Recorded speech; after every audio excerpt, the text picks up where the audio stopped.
Sholem Aleikum, Assalamu Alaikum, Shalom Aleichem.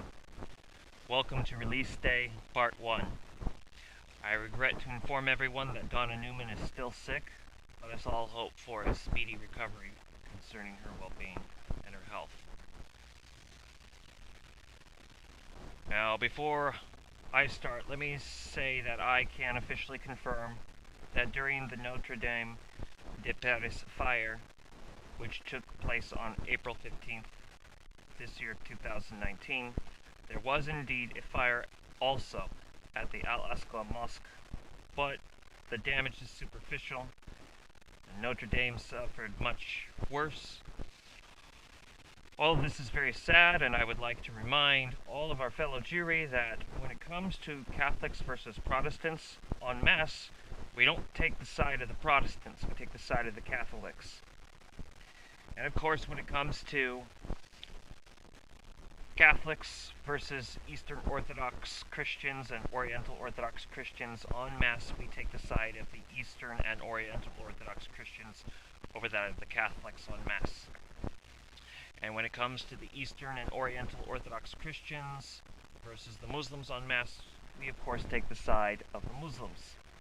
That is our position. Now I turn you to the video footage from Dr. Abraham Weisfeld. This was on April 8th this year, 2019. Okay, I'm going live now because the sun is setting and we may not have enough light, to show you what's going on. Just an important political event happening now because Gadir, the 8th prisoner who was taken with us, with myself, is being released now from the prison just up the hill there. There's the watchtower, there's the prison entrance over there with the tent over the entranceway. Now all of the people here are waiting for Gadir to be released. The man over there with the gray hair, he is Gadir's husband. He was in prison with us as well.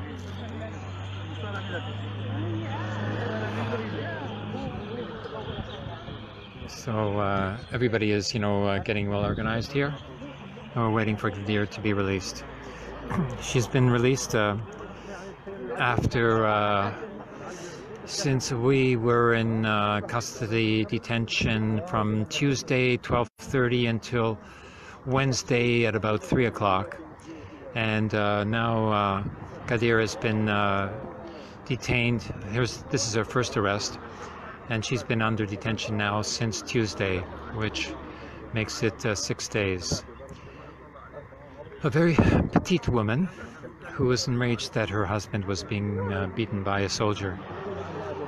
And so now she's being charged with some sort of offense, supposedly because she bit a soldier. Whereas the soldiers, of course, they don't get charged with anything unless we proceed, as I intend to do, with a civil suit against the military in the Israel court. And in addition, I intend to proceed with a legal action against the State of Israel in a Jewish court, Sanhedrin court in Canada, to denounce the State of Israel in the name of the Jewish people. Here we go, yes. Bina Mandel, hi. Abdul Karim, hi.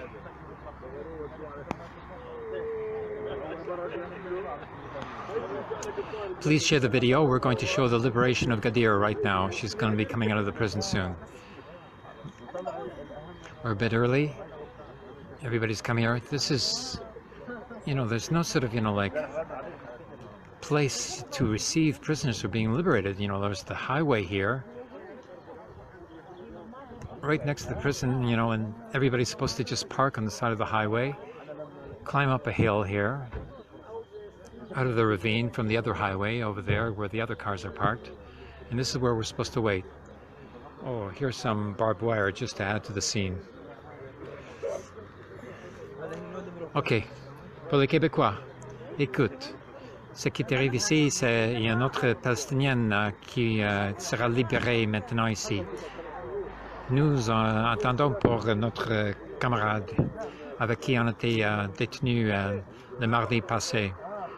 Avec moi aussi. Moi, j'étais détenu pendant le jour et la nuit. Mais Gadir, une petite femme, été détenue plus longtemps parce qu'elle était fâchée avec un soldat depuis que des autres soldats avaient fait battre son mari. Alors, il prend des revanches sur elle. Et son mari, ici, il a été libéré avec nous autres, le 7. Mais, et moi et des autres prisonniers, ex-prisonniers là-bas. Et on a été libérés si vite parce qu'il y a un avocat privé qui est venu. Malheureusement, parce qu'il prend des milliers de shekels pour avoir nous fait un peu de travail. Alors on attend ici encore. Oui, c'est ça. On a été libérés sans accusation par la police. On a été détenus en première instance par le militaire qui était illégal, mais quand même, il fait n'importe quoi, sur un terrain qui était secteur C après l'Oslo. Et c'est ça le secteur proche de la colonie de Maal Ephraim, qui est proposé être annexé par le candidat dans l'élection d'Israël qui sera tenue demain, Netanyahou, qui propose faire l'annexation de toutes les colonies avec leur prolongation aussi, les prolongations légales. Illégales. Alors nous, on a été arrêtés sur un terrain qui n'était pas annexé encore, mais qui est considéré comme Israël quand même. Alors c'est tout arbitraire ici. C'est le militaire qui gouverne et il n'y a pas de loi d'Israël qui s'applique. Il n'y a pas de loi de Palestine qui s'applique, même à les Palestiniens, après le militaire. Et certainement, il n'y a pas de loi internationale qui s'applique. Alors, on a été kidnappés, pas arrêtés, mais détenus, pris en otage. Et le frais de libération, c'était soi-disant 5 000 shekels. OK, en anglais. So, we were taken by the military on Sector C, which is supposedly governed by Israel, the sovereignty of Israel, with their sovereign military force at Shahal.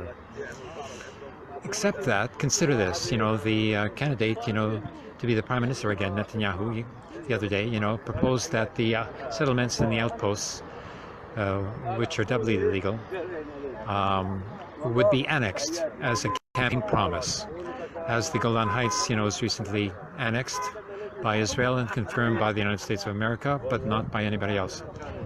Ooh, perhaps a couple of semi-fascist European countries. So, the land on which we were arrested, next to the settlement of Maal Ephraim, has not been annexed because it is being proposed for annexation. Okay, so get the logic here.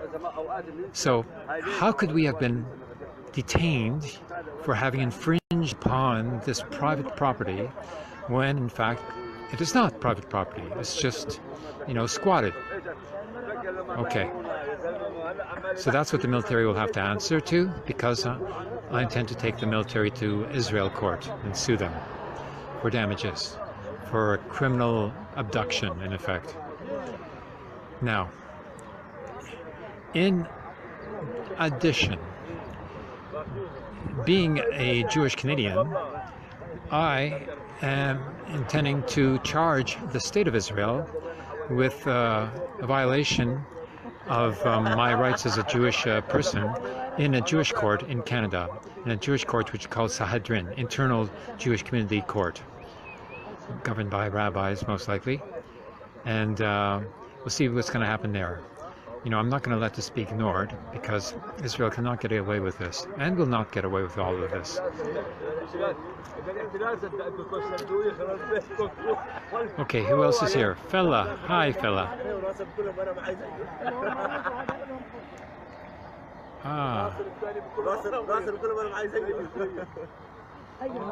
Mahmoud Ali, hi. Welcome. Wa alaikum salam.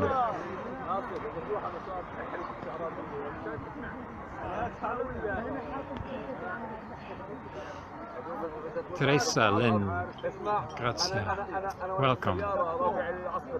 We're waiting for Gabir to be released now from prison after 6 days in detention for nothing, as we were kept in detention military base for a day and a night, you know, without sight, without food, without hands even tied together, without a blanket until very late, without sleep.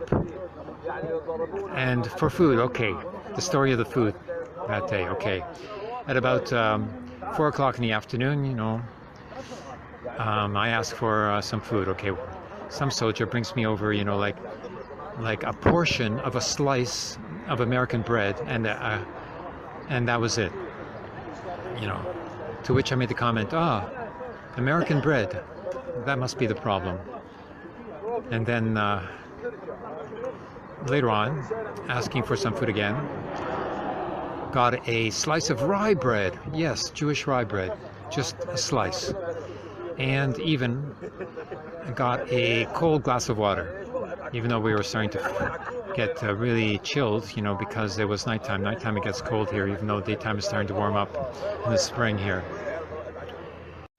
I'm so busy these days, and I should have already done this, but I need a new microphone because I'm not sure how the quality is going to turn out, and this microphone is getting weaker and harder to pick up the sound properly. It picks up way too much static. Anyway, already being written into the manifesto is that we Bundists recognize Neturei Karta International as the leaders of our generation. We hope that the Beis Din, that is Beit Din in Hebrew, Sanhedrin, that Dr. Abraham Weisfeld will be going to, that's Jewish court, will have Rabbi David Feldman present. As not only is Rabbi David Feldman Neturei Karta, he is somebody that's actually relatively acquainted with Dr. Abraham Weisfeld. It is good to understand somebody that might be more familiar with the case, and I would hope that Dr. Abraham Weisfeld would make clear that you, Dr. Weisfeld, did go and you saw the Chief Rabbi of Jerusalem.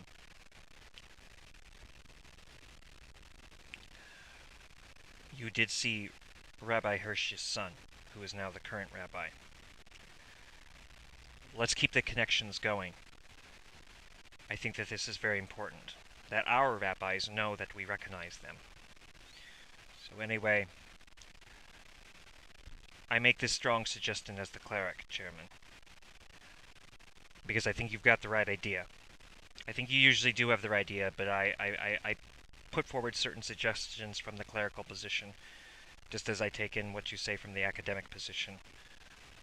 I think that that needs to be made mandatory. If anything was ever, God forbid, if anything was ever to happen to Dr. Weisfeld and somebody was to fill his shoes, I think that part of the requirement to being the chairman should be that one should be an academic.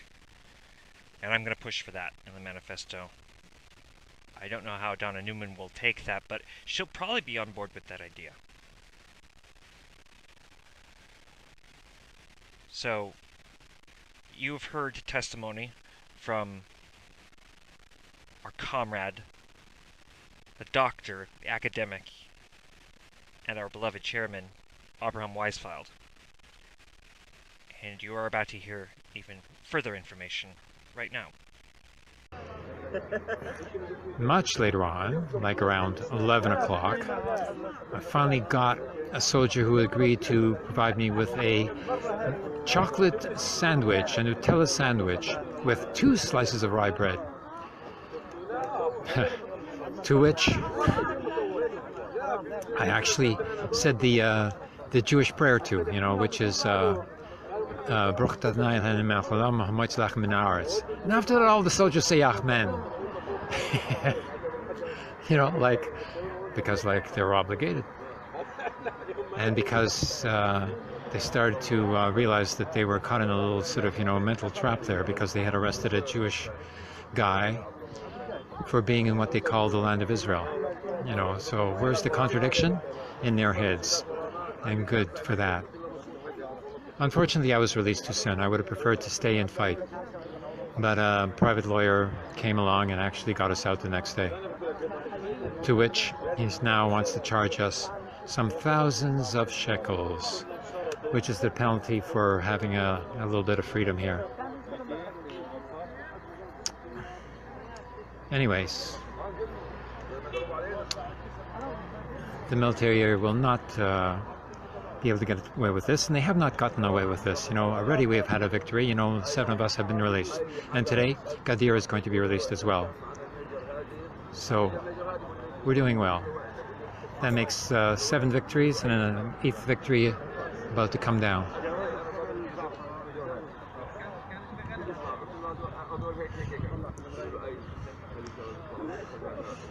The familiarity, the camaraderie, the solidarity here is so evident and so strong.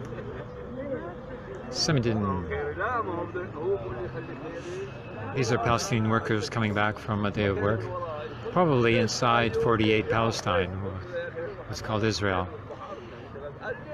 There's 110,000 Palestinian workers with a permit who go to work inside Israel for lesser wages, of course.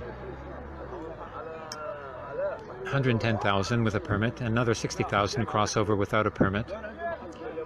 And yet, you know, they claim they have to build, you know, a security wall, it's called, the wall of apartheid. Israel's apartheid. Not Israeli apartheid, because the Israelis are not in agreement with all this. Maybe Netanyahu and his party Likud are going to get, you know, 26% of the vote, and a few other, you know, small far-right parties will get a few percentages of the vote, you know, probably 6% or 7% for a couple of others to make a coalition government.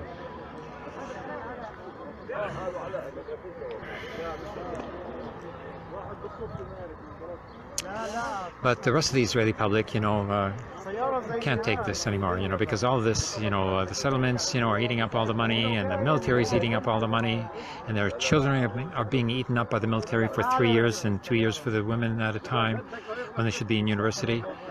So, you know, it's destroying the Israelis' lives as well, you know, this whole occupation trip and the Zionist, you know, nation-state thing, which is a throwback to 1648 and the German Treaty of Westphalia. An obsolete option which Europe has abandoned because they just ended up slaughtering each other for a couple of centuries. And yet Israel wants to replicate that whole constitutional format and paradigm. Okay, it'll fall, but not before we resist. Here we continue now. The sun is set, night is falling, but we will continue to broadcast this liberation of Gadir. She's coming out of the prison soon. The 8th prisoner who was detained last Tuesday. Voila, voila, yes.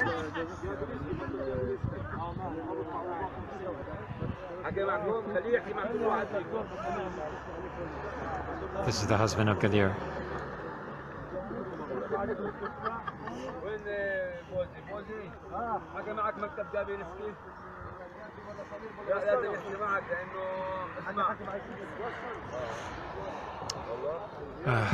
Okay. Now. Okay, you want some more barbed wire? Here's some more barbed wire.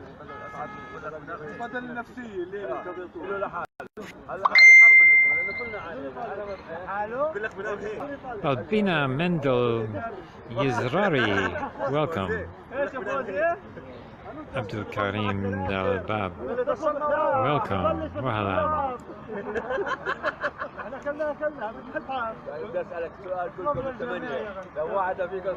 Marielle, welcome. Mahmoud Ali. Raja. Okay, we are the welcoming party for Gadir, who's coming out of the prison there soon. Okay, so here you have a view of Palestine. We're in the Sector C Jordan Valley. Hills all around, of course. There's some more hills, and way back there is probably Jordan. We're so close.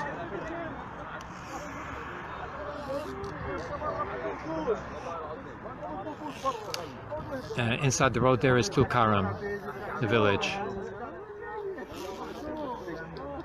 to which we had to pass a checkpoint with 3 nasty-looking soldiers with their M16 automatic rifles pointed at us as we passed by, being stared at. And now we are here at the side of the prison, where Gadir is still being detained, and from which he will be liberated soon. More Palestinian workers descending here, going back home. So they have to get up like 3, 4 o'clock in the morning in order to make it, to work on the other side of the apartheid wall. It takes them about 2 hours to get to work, about 2 hours to get back. Unpaid travel time, of course, at their own cost. And then they have a few hours with their family, and then they have to go back in order to sustain their family, because there's very little work in Palestine.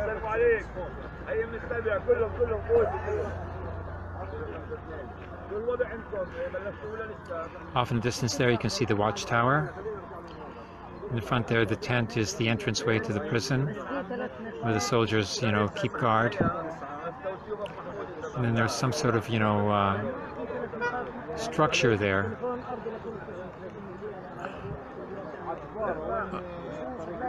which I can't make out what it is, but it goes right across the highway.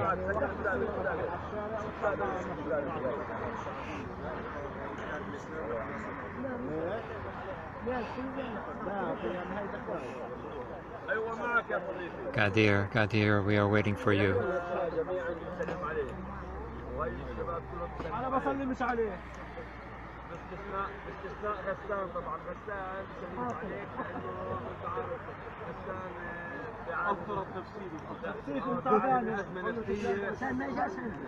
Okay. Here's some ravine, with the olive trees.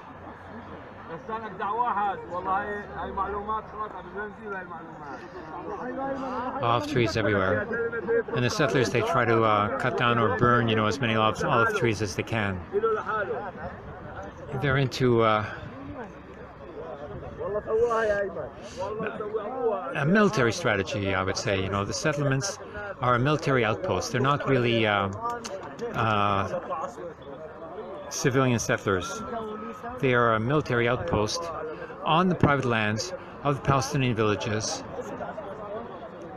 in which they are encroaching upon in order to acquire more and more Palestinian land. Oh, here comes a military jeep. Oh no, it's some sort of, military transport.